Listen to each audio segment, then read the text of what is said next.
আখাউড়ায় বৈষম্য বিরোধী ছাত্র আন্দোলনে শিক্ষার্থীদের চাপে সিএনজি স্ট্যান্ড থেকে অবৈধভাবে টাকা উত্তোলন বন্ধ।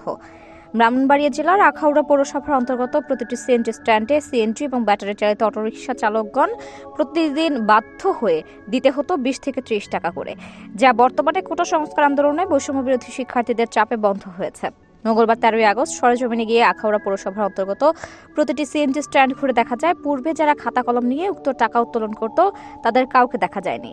গত 5 আগস্ট সরকারি চাকরিতে কোটা সংস্কারের দাবিতে বৈষম্য বিরোধী ছাত্র জনতার আন্দোলনের মুখে শেখ হাসিনা পদত্যাগ করার পর সারা দেশের ন্যায় আখাউড়া উপজেলাকে একটি নতুন স্বাধীন দেশের অংশ হিসেবে দুর্নীতিমুক্ত উপজেলা গড়ার লক্ষ্যে পৌর শহরের রাস্তাঘাট পরিষ্কার, ট্রাফিক আইন নিয়ন্ত্রণ, রংতুলি দিয়ে দেয়ালিকা মুছে পরিষ্কার করা সহ সকল দুর্নীতির বিরুদ্ধে রুখে দাঁড়ান তারা।